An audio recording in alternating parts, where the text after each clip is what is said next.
장대비가 쏟아지는 서울 도심의 한복판. 65세 김현숙은 자신의 이름으로 된 아파트 문 앞에 망연자실하게 서 있습니다. 도어록 비밀번호는 이미 바뀌어 있었고 복도에는 김현숙이 평생 아껴온 낡은 재봉틀과 해진 앨범들이 쓰레기처럼 내팽개쳐져 있습니다. 민우야, 박민우, 엄마 왔다. 이게 다 무슨 일이니? 문 좀 열어봐라. 김현숙이 문을 두드리며 울부짖지만 안에서는 정적만이 흐릅니다. 잠시 후 굳게 닫혔던 문이 열리고 아들 박민우가 아닌 낯선 남자가 얼굴을 내밉니다. 남자는 귀찮다는 듯 김현숙을 밀쳐내며 차갑게 말합니다. 할머니, 여기 이제 박민우 씨 집 아니에요. 저희가 어제 잔금 다 치르고 이사 왔다고요. 남의 집 앞에서 소란 피우지 말고 가세요. 김현숙은 바닥에 주저앉았습니다. 30년 넘게 시장 바닥에서 풀빵을 팔아 마련한 아들 박민우의 성공을 위해 기꺼이 명의를 넘겨주었던 그 집이었습니다. 빗물인지 눈물인지 모를 액체가 김현숙의 깊게 팬 주름 사이로 흘러내립니다. 이때 김현숙의 가방 안에서 낡은 휴대전화가 진동합니다. 발신인은 며느리 최지혜입니다. 어머님, 민우 씨랑 저 지금 공항이에요. 찾지 마세요. 그리고 그 재봉틀 속에 숨겨두셨던 금괴 저희가 잘 쓸게요. 1992년에 돌아가신 아버님 비밀 저희도 다 알거든요. 김현숙의 눈동자가 크게 흔들립니다. 34년 동안 가슴 깊이 묻어두었던 남편 박철수와 관련된 푸른 비밀이 세상 밖으로 고개를 내미는 순간이었습니다. 영상 시청하기 전 구독과 좋아요를 눌러주세요. 서울 변두리의 오래된 재래시장. 김현숙은 이곳에서 연숙이네 풀빵으로 통합니다. 1988년 올림픽 열기가 뜨겁던 그의 남편 박철수를 사고로 잃고 어린 아들 박민우를 홀로 키워낸 장소이기도 합니다. 새벽 4시면 어김없이 시장 통로를 밝히는 김현숙의 가게 등불은 시장 상인들에게는 하나의 이정표와 같습니다. 김현숙의 하루는 고된 노동의 연속이지만 아들 박민우만 생각하면 입가에 미소가 번집니다. 명문대를 나와 번듯한 대기업에 다니는 아들 박민우는 김현숙의 인생에서 가장 빛나는 훈장입니다. 시장 상인들은 입을 모아 김현숙을 칭찬합니다. 아이고, 연숙 씨는 전생에 나라를 구했나봐. 아들이 그렇게 효자라며? 이번에 아파트도 연숙 씨 명의로 해줬다며? 김현숙은 쑥스러운 듯 고개를 젓지만 가슴 밑바닥에서 올라오는 뿌듯함은 감출 수 없습니다. 사실 그 아파트는 김현숙이 평생 번 돈에 아들 박민우의 대출을 얹어 산 것이지만 명의가 본인으로 되어 있다는 사실만으로도 노후가 보장된 것 같아 든든했습니다. 김현숙은 매일 저녁 퇴근길에 낡은 재봉틀 앞에 앉아 기도를 올립니다. 이 재봉틀은 돌아가신 남편 박철수가 생전에 선물한 유일한 물건입니다. 김현숙은 재봉틀 밑바닥 비밀 공간에 든든하게 보관해둔 금괴 3덩이를 쓰다듬습니다. 이것은 1992년 남편 박철수의 지인이 찾아와 전해준 것입니다. 남편 박철수가 남긴 마지막 유산이라 믿으며 아들 박민우가 정말 힘들 때 주려고 아껴둔 것이죠. 김현숙은 오늘도 구수한 보리차 한 잔에 고단함을 녹이며 평온한 일상을 보냅니다. 하지만 시장 너머에서 불어오는 바람은 어딘지 모르게 서늘한 기운을 품고 있었습니다. 평온하던 김현숙의 일상에 균열이 가기 시작한 것은 어느 화요일 오후였습니다. 여느 때처럼 풀빵 반죽을 치대고 있던 김현숙 앞에 고급 세단을 탄 낯선 여인이 나타났습니다. 화려한 모피 코트를 입고 짙은 선글라스를 쓴 여인의 이름은 정금자였습니다. 정금자는 김현숙의 가게를 둘러보며 코끝을 찡그리더니 차가운 목소리로 입을 열었습니다. 당신이 김현숙인가요? 박철수 씨 부인 말이에요. 김현숙은 남편 박철수의 이름이 나오자 손에 든 국자를 떨어뜨릴 뻔했습니다. 죽은 지 30년이 넘은 남편 박철수를 찾는 사람이 있다니 가슴이 철렁 내려앉았습니다. 김현숙은 떨리는 목소리로 대답했습니다. 네, 제가 김현숙입니다만 누구신데 저희 바깥 사람 이름을 아시는지요? 정금자는 선글라스를 천천히 벗으며 김현숙을 쏘아보았습니다. 정금자의 눈빛에는 증오와 경멸이 가득했습니다. 정금자는 품 안에서 낡은 사진 한 장을 꺼내 김현숙의 탁자 위에 올려놓았습니다. 사진 속에는 젊은 시절의 남편 박철수가 한 여인과 다정하게 웃고 있었고 그 여인의 품에는 갓 돌이 지난 듯한 어린아이가 안겨 있었습니다. 그런데 그 아이의 왼쪽 눈 밑에는 아들 박민우와 똑같은 미치의 선명한 점이 있었습니다. 이 아이 누군지 알겠어요? 바로 내 아들이자 박철수 씨의 친아들이에요. 당신 아들 박민우랑 배다른 형제라는 소리죠. 1992년에 내 남편이 당신한테 금괴 3덩이를 맡겼다는 사실 다 알고 왔어요. 그거 원래 우리 아들 몫이었어. 당장 내놓으세요.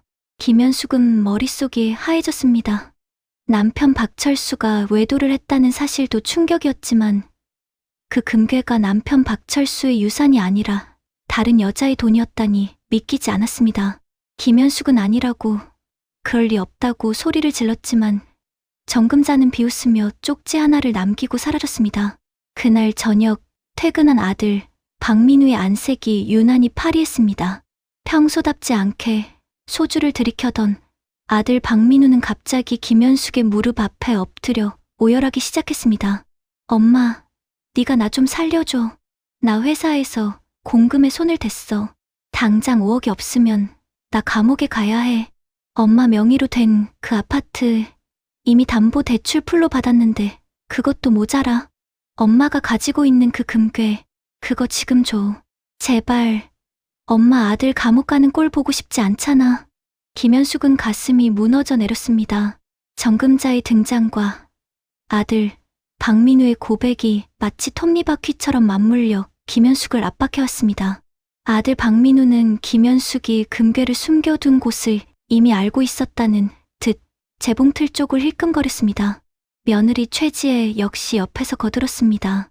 어머님, 민우 씨 잘못되면 저랑 애들은 길거리에 나앉아야 해요. 어머님이 돌아가신 아버님 대신 결자이지 해주셔야죠. 그 금괴 어차피 아버님이 바람 피운 여자한테 받은 거라면서요? 차라리 우리 민우 씨 위에 쓰는 게 아버님 죄를 씻는 길 아니겠어요? 김현숙은 며느리 최지혜의 말에 귀를 의심했습니다. 며느리 최지혜가 남편 박철수의 과거를 어떻게 알고 있는 것인지, 그리고 왜 아들 박민우와 며느리 최지혜는 김현숙의 슬픔보다 돈에 더 집착하는 것인지 이해할 수 없었습니다. 김현숙은 떨리는 손으로 아들 박민우의 어깨를 잡았습니다. 민우야, 네가 정말 공금을 횡령한 거냐? 애미한테 거짓말하는 거 아니지?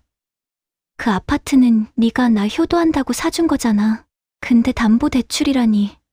그게 무슨 소리니? 아들 박민우는 짜증 섞인 목소리로 김현숙의 손을 뿌리쳤습니다. 아들 박민우의 눈에는 이미 어머니에 대한 존경이나 사랑은 사라지고 오로지 위기를 모면하려는 탐욕만이 이글거리고 있었습니다. 엄마, 지금 그게 중요해? 나 죽게 생겼다니까. 엄마는 아들 인생보다 그까짓 아파트랑 금괴가 더 중요해? 1992년부터 숨겨온 그 비밀, 나도 다 알아. 아버지가 바람 피워서 얻은 돈으로 나 키운 거잖아. 나도 피해자라고. 김현숙은 가슴을 쥐어뜯었습니다. 30년 넘게 지켜온 가족이라는 울타리가 순식간에 모래성처럼 무너져 내리고 있었습니다. 김현숙은 결국 밤새 잠을 이루지 못한 채 남편 박철수가 남긴 유일한 유품인 재봉틀 앞에 앉아 눈물을 흘렸습니다. 그리고 결심했습니다. 아들 박민우를 위해서라면 자신의 심장이라도 내어줄 준비가 되어 있던 김현숙이었습니다. 하지만 김현숙은 몰랐습니다. 이 모든 것이 아들 박민우와 며느리 최지혜, 그리고 정금자가 짜놓은 잔인한 연극의 시작이었다는 사실을요. 다음 날 아침, 김현숙은 아들 박민우에게 금괴를 건넸습니다. 아들 박민우는 금괴를 받자마자 고맙다는 말 한마디 없이 집을 나섰고 며느리 최지혜 역시 짐을 챙기기 시작했습니다. 김현숙은 불길한 예감에 휩싸였지만 설마 내 자식이 나를 버릴까 하는 일말의 희망을 놓지 않았습니다. 그러나 그 희망은 3일 뒤 텅 빈 집과 바뀐 도어록 비밀번호 앞에서 처참히 깨지고 말았습니다. 김현숙은 텅 빈 거실 바닥에 앉아 아들 박민우에게 전화를 걸었지만 돌아오는 것은 없는 번호라는 기계적인 음성뿐이었습니다. 그때 김현숙의 눈에 띈 것은 거실 구석에 버려진 낡은 서류 봉투였습니다. 그 안에는 아파트 매매 계약서와 함께 정금자와 아들 박민우가 다정하게 찍은 최근의 사진들이 들어 있었습니다. 정금자는 남편 박철수의 내연녀가 아니라 아들 박민우의 도박 빚을 받아내려는 사채업자의 우두머리였고, 아들 박민우는 어머니의 재산을 가로채기 위해 정금자와 손을 잡고 연극을 벌인 것이었습니다. 김현숙은 비명조차 나오지 않는 고통 속에서 자리에서 일어났습니다. 창밖에는 1988년 그날처럼 비가 내리기 시작했습니다. 김현숙은 젖은 몸을 이끌고 다시 시장으로 향했습니다. 이제 김현숙에게 남은 것은 아무것도 없었지만 단 하나, 아들 박민우가 미처 발견하지 못한 재봉틀 속에 진짜 비밀이 남아 있었습니다. 비에 젖은 몸을 이끌고 김현숙이 도착한 곳은 폐허나 다름없는 시장 통로 구석의 작은 창고였습니다. 1988년 처음 시장에 발을 들였을 때 잠시 머물던 그 좁고 습한 공간에는 김현숙의 마지막 자존심인 낡은 재봉틀만이 덩그러니 놓여 있었습니다. 아들 박민우와 며느리 최지혜가 돈이 안 된다며 내팽개친 그 물건이 이제 김현숙에게 남은 유일한 재산이 되었습니다. 김현숙은 떨리는 손으로 재봉틀의 먼지를 닦아냈습니다. 비록 몸은 천근만근 무거웠지만 가슴 속에서는 알 수 없는 서늘한 분노와 슬픔이 소용돌이치고 있었습니다. 김현숙은 재봉틀 밑바닥을 다시 한번 살폈습니다. 아들 박민우에게 건네준 금괴 세 덩이는 사실 남편 박철수가 남긴 진짜 유산이 아니었습니다. 그것은 과거 남편 박철수의 지인이 찾아와 혹시라도 급한 일이 생기면 쓰라며 맡겼던 일종의 비상금이었을 뿐입니다. 김현숙은 남편 박철수가 죽기 직전 재봉틀 안쪽 깊숙한 곳에 숨겨두었던 작은 열쇠와 편지 꾸러미를 떠올렸습니다. 34년 동안 한 번도 열어보지 않았던 그 금단의 구역을 이제는 열어야 할 때가 왔음을 직감했습니다.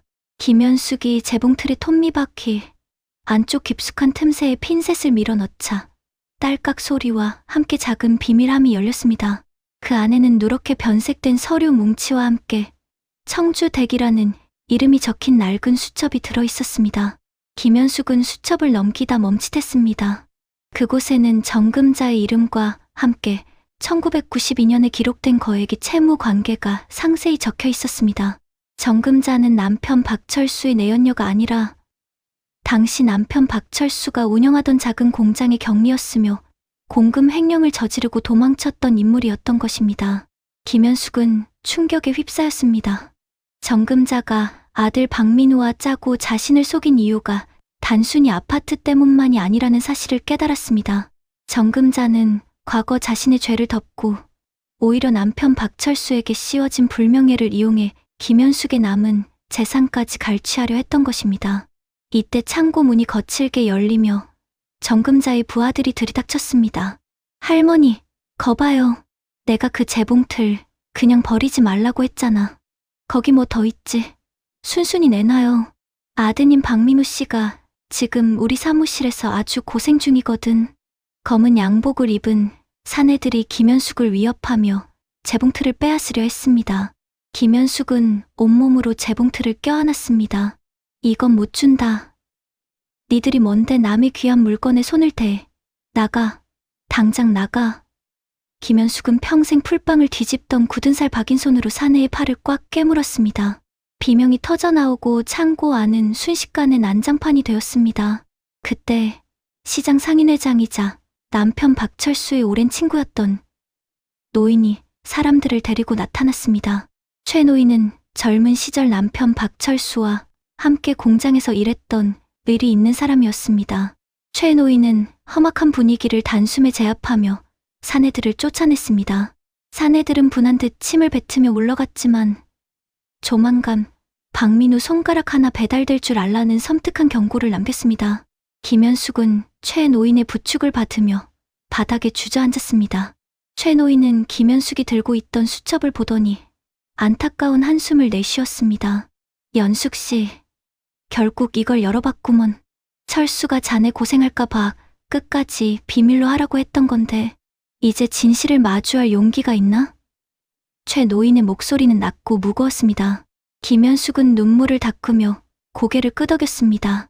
이제 김현숙은 단순한 피해자가 아니라 30년 전의 진실을 밝히고 아들 박민우를 구렁텅이에서 끌어내야 하는 투사가 되어야 했습니다.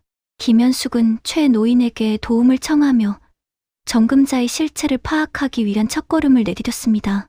그것은 김현숙이 평생 살아온 따뜻한 시장통을 벗어나 차갑고 비정한 욕망의 세계로 진입하는 순간이었습니다. 최 노인의 도움으로 김현숙은 정금자가 운영한다는 이른바 상생 캐피탈이라는 곳의 위치를 알아냈습니다. 화려한 강남의 빌딩 숲 사이에 숨겨진 그곳은 돈에 굶주린 사람들의 피를 말리는 사채업의 본거지였습니다. 김현숙은 남루한 옷차림을 정돈하고 품 안에는 남편 박철수의 수첩을 꼭 품은 채 그곳으로 향했습니다. 가슴이 두근거려 숨이 막힐 것 같았지만 아들 박민우의 목숨이 경각에 달렸다는 생각에 발걸음을 멈출 수 없었습니다. 사무실 안으로 들어서자 담배 연기와 함께 험악한 분위기가 김현숙을 압도했습니다.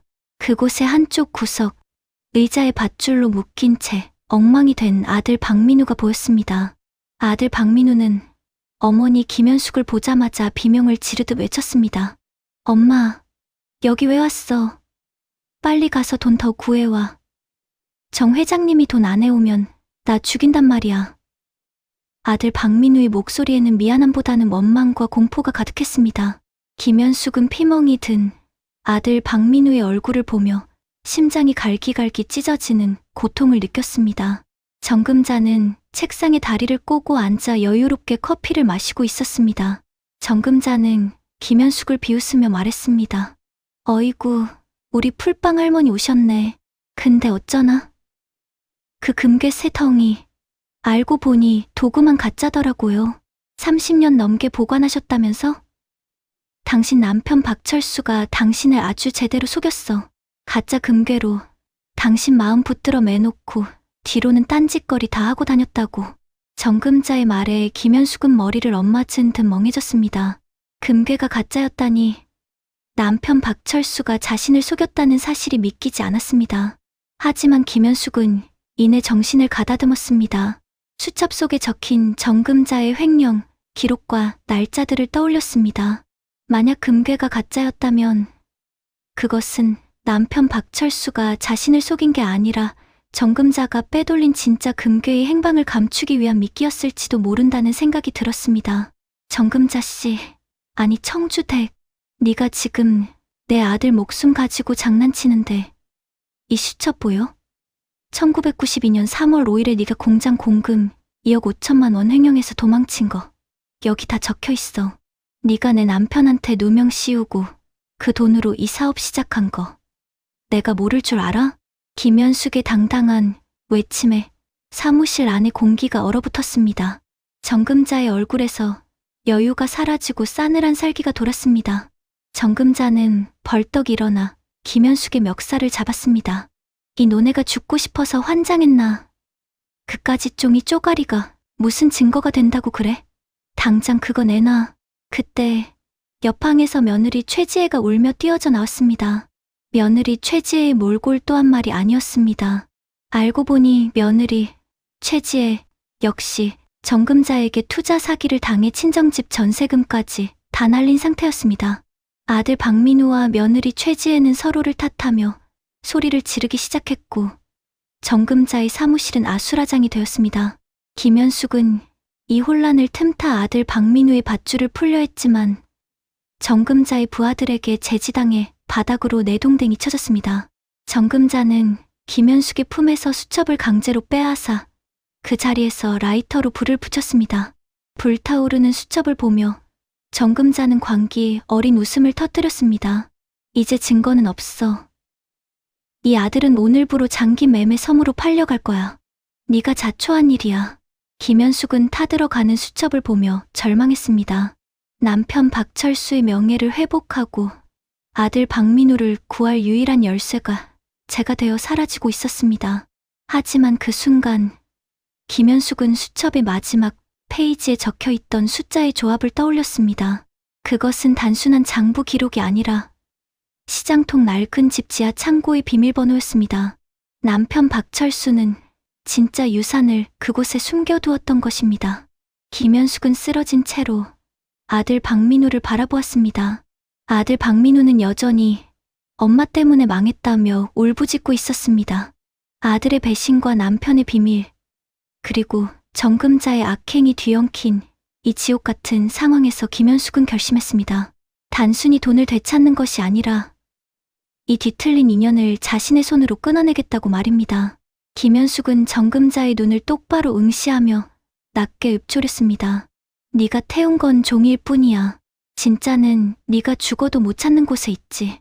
정금자의 안색이 변하는 순간 사무실 밖에서 경찰차의 사이렌 소리가 들려왔습니다. 최 노인이 미리 신고를 했던 것입니다. 하지만 정금자는 영악하게도 미리 뒷문을 통해 도망칠 준비를 마친 상태였습니다.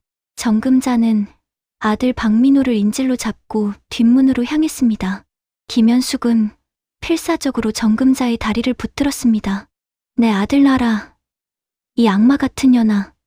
김현숙의 절규가 빌딩 복도에 메아리쳤습니다. 갈등은 이제 멈출 수 없는 폭주 기관차처럼 파국을 향해 치닫고 있었습니다. 경찰차의 사이렌 소리가 강남의 빌딩 숲을 날카롭게 파고들었지만 정금자는 이미 짐승 같은 본능으로 탈출구를 찾아낸 뒤였습니다. 정금자는 아들 박민우의 목등덜미를 움켜쥔 채 뒷문으로 이어진 비상계단으로 몸을 날렸습니다. 김현숙은 비틀거리는 다리로 그들을 뒤쫓았습니다. 민우야, 내 새끼 내놔라. 김현숙의 절규는 공허한 계단실을 타고 울려 퍼졌습니다. 하지만 정금자의 부하 하나가 김현숙의 앞을 가로막고는 무자비하게 발길질을 했습니다. 김현숙은 차가운 시멘트 바닥을 구르며 계단 아래로 추락했습니다. 머리에서 흐르는 뜨거운 액체가 눈앞을 가렸고 멀어지는 아들 박민우의 비명소리가 환청처럼 귓가를 때렸습니다. 정신을 차렸을 때 김현숙은 낯선 병실 천장을 바라보고 있었습니다. 코끝을 찌르는 소독약 냄새와 기계적인 심박동 소리가 김현숙을 맞이했습니다. 옆에는 최 노인이 굳은 표정으로 앉아 있었습니다.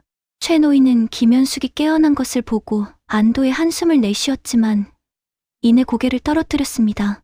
김현숙은 떨리는 손으로 최 노인의 소매를 붙잡았습니다. 민우는요? 우리 민우는 어떻게 됐습니까? 경찰이 잡았나요? 최 노인은 차마 입을 떼지 못하다가 낮은 목소리로 대답했습니다. 연숙 씨, 진정하고 들으세요. 정금자는 놓쳤고 박민우는 정금자와 함께 사라졌습니다. 그런데 더 큰 문제가 생겼어요. 최 노인이 건넨 것은 경찰이 현장에서 수거한 아들 박민우의 휴대전화였습니다. 그 안에는 김현숙이 차마 상상조차 할 수 없었던 추악한 진실이 담겨 있었습니다. 아들 박민우와 며느리 최지혜가 나눈 문자 메시지들은 김현숙의 심장에 비수를 꽂았습니다. 아들 박민우는 처음부터 정금자와 한패였습니다. 아니, 정확히 말하면 정금자에게 진 도박 빚을 탕감받기 위해 어머니 김현숙의 마지막 남은 재산과 남편 박철수가 남겼다는 비밀 유산을 넘겨주기로 계약을 맺었던 것입니다. 김현숙이 아파트 명의를 넘겨주고 금괴를 내놓게 하려고 벌인 모든 소동이 아들 박민우의 머리에서 나온 연극이었습니다. 심지어 아들 박민우는 며느리 최지혜에게 이렇게 보냈습니다. 노인네가 재봉틀 속에 뭐가 있다고 굳게 믿고 있으니 조금만 더 불쌍한 척하면 다 털어놓을 거야. 그 돈만 있으면 우리 필리핀 가서 새로 시작할 수 있어. 엄마는 대충 요양원에 맡기면 돼. 김현숙은 휴대전화를 쥔 손을 부들부들 떨었습니다. 34년 동안 아들 하나만을 바라보며 풀빵 기름 냄새를 훈장처럼 달고 살았던 세월이 한순간에 오물덩어리가 되어 돌아왔습니다.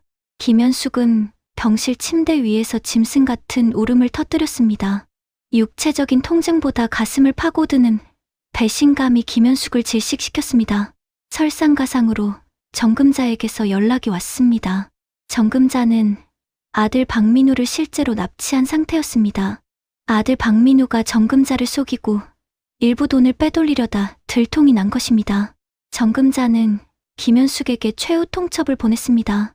할머니, 당신 아들이 아주 영악하더라고? 우리를 속이려다 걸렸어. 이제 연극은 끝이야. 진짜 유산이 어디 있는지 당장 말해. 오늘 밤 12시까지 1988년에 당신들이 살던 그 시장 골목 창고로 안 오면 박민우는 진짜로 시신도 못 찾게 치워버릴 줄 알아. 김현숙은 모든 것이 무너져 내리는 것을 느꼈습니다. 믿었던 아들은 자신을 팔아넘기려 했고 남편의 과거는 오욕으로 물들었으며 이제는 목숨까지 위태로운 상황이었습니다. 김현숙은 병실 창밖으로 쏟아지는 어둠을 보며 생각했습니다. 왜 나에게 이런 일이 일어난 것일까?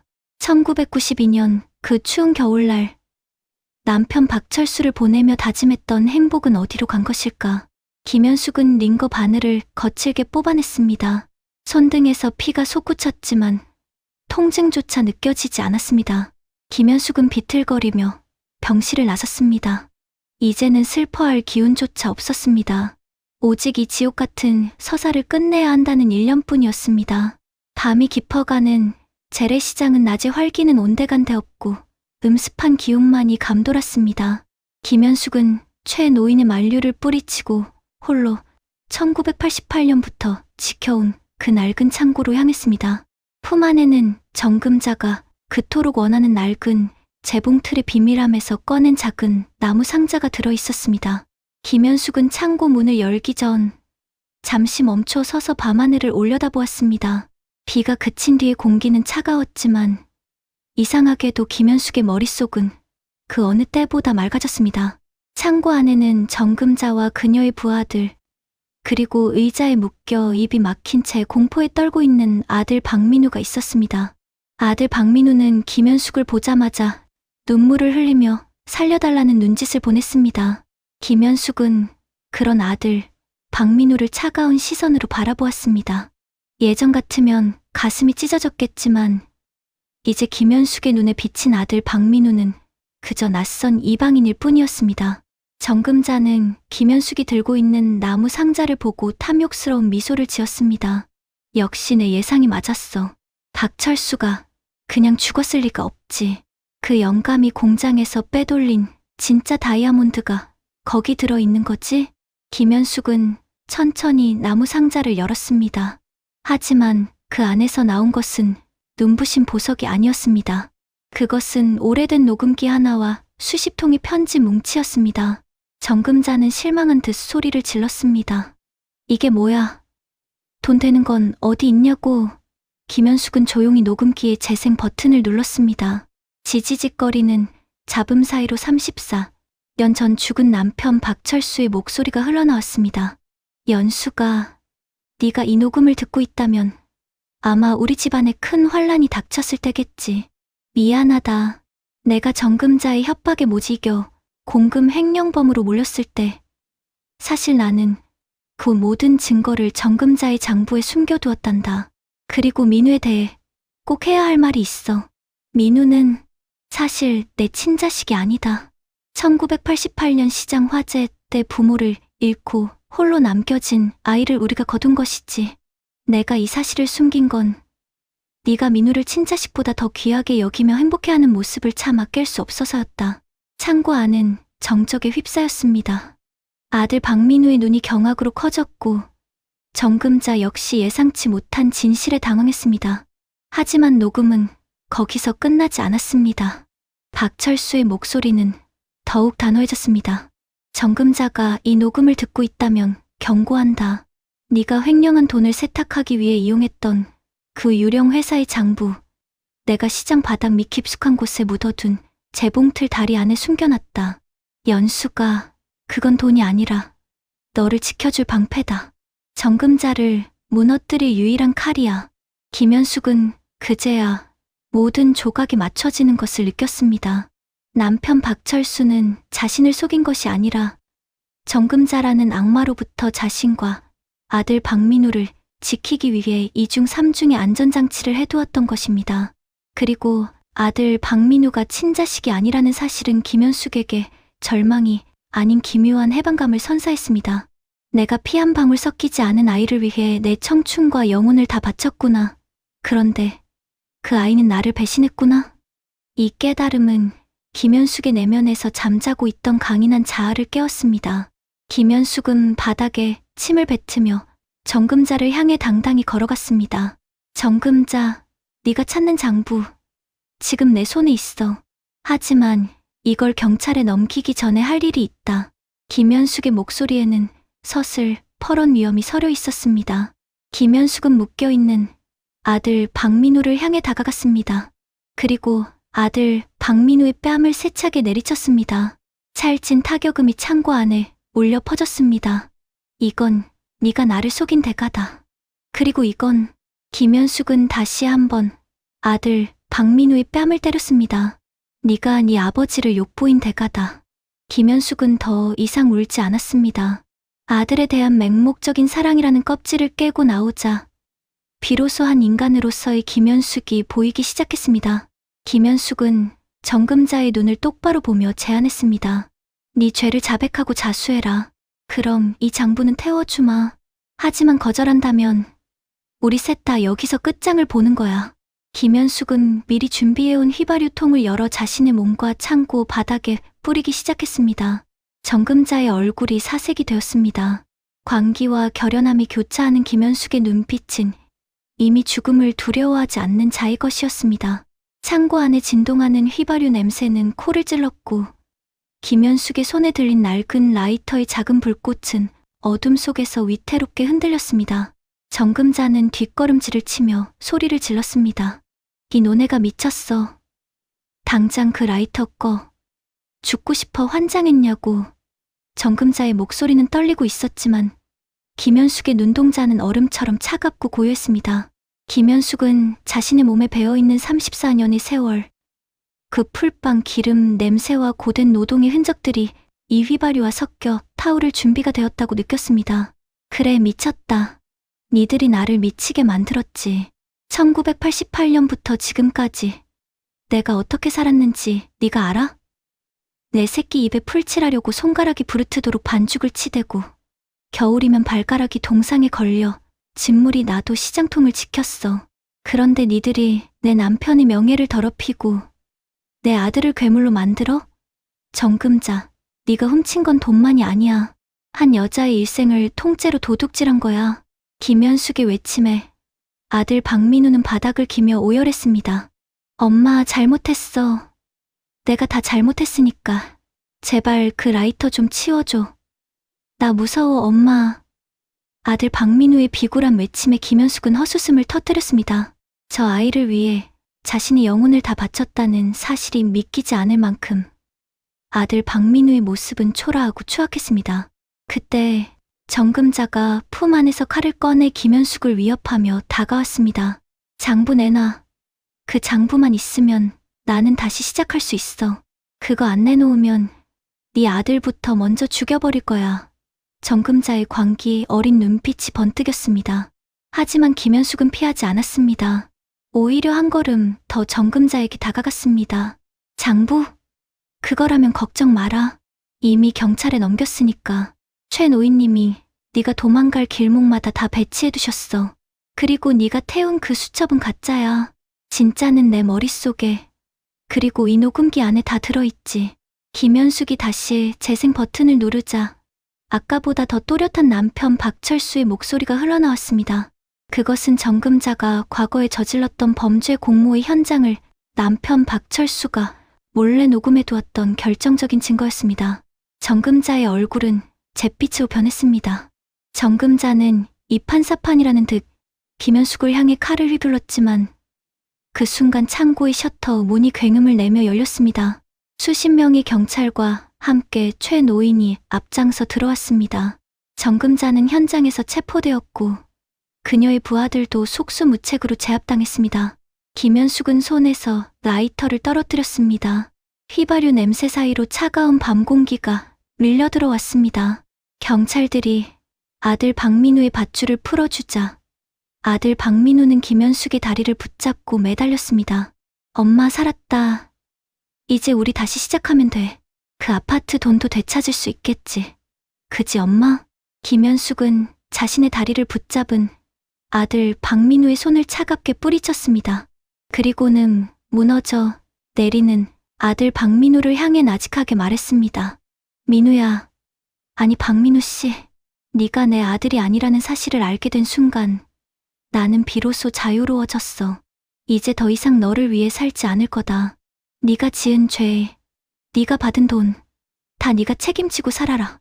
나는 이제 죽은 박철수의 아내가 아니라 그냥 김현숙으로 살 거니까. 김현숙은 뒤도 돌아보지 않고 창고를 나섰습니다. 등 뒤에서 아들 박민우가 울부짖는 소리가 들렸지만 김현숙의 발걸음은 그 어느 때보다 가벼웠습니다. 34년간 짊어졌던 무거운 짐이 밤 공기 속으로 흩어지는 기분이었습니다. 사건이 있고 나서 3개월이라는 시간이 흘렀습니다. 서울의 계절은 어느덧 혹독한 겨울을 지나 파릇한 새싹이 돋아나는 봄을 맞이하고 있었습니다. 정금자는 대규모 금융 사기 및 공금 횡령, 납치 감금 등의 혐의로 무기징역에 가까운 중형을 선고받았고 그녀가 가로챘던 재산 중 상당 부분이 피해자들에게 돌아갔습니다. 김현숙 역시 아파트 대금의 일부와 남편 박철수가 남긴 진짜 유산을 되찾을 수 있었습니다. 하지만 김현숙은 그 돈으로 다시 화려한 아파트로 돌아가지 않았습니다. 김현숙은 시장 통로의 그 작은 가게를 다시 열었습니다. 다만 이제는 연숙인의 풀빵이 아니라 연숙인의 치유 카페라는 이름의 작은 공간으로 바뀌어 있었습니다. 김현숙은 이제 더 이상 생계를 위해 반죽을 치대지 않습니다. 대신 자신처럼 삶의 무게에 짓눌려 눈물 흘리는 사람들에게 따뜻한 차 한 잔과 직접 만든 풀빵을 건네며 그들의 이야기를 들어주는 일을 시작했습니다. 아들 박민우와 며느리 최지혜는 어떻게 되었을까요? 아들 박민우는 정금자의 범죄에 가담한 혐의로 징역 2년을 선고받고 복역 중입니다. 며느리 최지혜는 이혼 서류를 남기고 종적을 감췄다고 들었습니다. 김현숙은 면회를 오라는 아들 박민우의 편지를 읽지도 않고 태워버렸습니다. 비정한 엄마라고 비난하는 이들도 있겠지만 김현숙은 그것이 아들 박민우가 한 인간으로서 제대로 서기 위한 유일한 길임을 알고 있었습니다. 어느 화창한 오후, 김현숙은 최 노인과 함께 남편 박철수의 묘소를 찾았습니다. 1988년에 시작된 길고 긴 서사를 매듭 짓기 위해서였습니다. 김현숙은 남편의 비석 앞에 낡은 재봉틀 모양의 작은 조각상을 놓아주었습니다. 철수 씨, 나 이제 당신 원망 안 해요. 나 지켜주려고 그렇게 애쓰신 거 이제야 다 알았어. 그리고 민우, 아니 그 아이도 당신 말대로 내가 참 예뻐하며 키웠으니 그걸로 된 거겠죠. 이제 나 당신 아내로만 살지 않고 내 이름 석자로 당당하게 살아볼게요. 거기서 지켜봐줘요. 김현숙의 얼굴에는 더 이상 깊은 수심이 없었습니다. 대신 은은한 미소와 함께 삶에 대한 강인한 긍지가 피어올랐습니다. 김현숙은 시장으로 돌아오는 길에 화원에 들러 노란 프리지어 한 다발을 샀습니다. 자신에게 주는 첫 번째 선물이었습니다. 시장 입구에 들어서자 상인들이 김현숙을 반갑게 맞이합니다. 연숙 씨, 오늘도 출근이야? 요즘 얼굴이 아주 좋아졌어. 김현숙은 활짝 웃으며 대답합니다. 네, 오늘 날씨가 참 좋잖아요. 다들 힘내서 오늘 하루 잘 살아봅시다. 김현숙의 가게 앞에는 오늘도 위로가 필요한 사람들이 모여듭니다. 김현숙은 그들에게 풀빵을 건네며 말합니다. 인생이 참 맵고 짜죠? 그래도 이 달콤한 팥탕금 한 입 베어 물면 또 내일을 살 힘이 생기는 법이에요. 제가 그 마음 다 알아요. 김현숙의 이야기는 여기서 끝이 아닙니다. 그녀가 만들어갈 새로운 일상은 이제 막 시작되었을 뿐입니다. 과거의 상처를 딛고 일어선 한 여성의 위대한 독립선언. 그것이 바로 김현숙이 우리에게 전하는 진정한 희망의 메시지였습니다. 에필로그. 오늘 전해드린 김현숙님의 이야기는 우리 주변 어디에나 있을 법한, 하지만 누구보다 치열했던 우리 부모님들의 자화상이기도 합니다. 자식을 위해 모든 것을 내어주고도 죄인이 되어야 했던 수많은 시녀분께 이 대본이 작은 위로가 되었기를 진심으로 바랍니다. 배신은 뼈아프지만 그 배신을 딛고 일어선 성장은 그 무엇보다 찬란합니다. 여러분의 삶에도 혹시 해결되지 않은 아픔이나 남들에게 말 못할 가족의 비밀이 있나요? 김현숙 님이 그랬던 것처럼 여러분 자신을 먼저 사랑하고 지키는 선택을 하시길 응원합니다. 오늘의 이야기가 가슴에 닿으셨다면 구독과 좋아요, 그리고 알림 설정까지 꼭 부탁드립니다.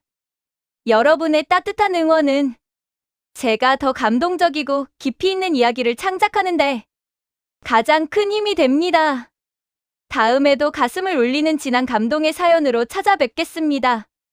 지금까지 시니어 대본생 성기인수였습니다. 시청해주셔서 감사합니다.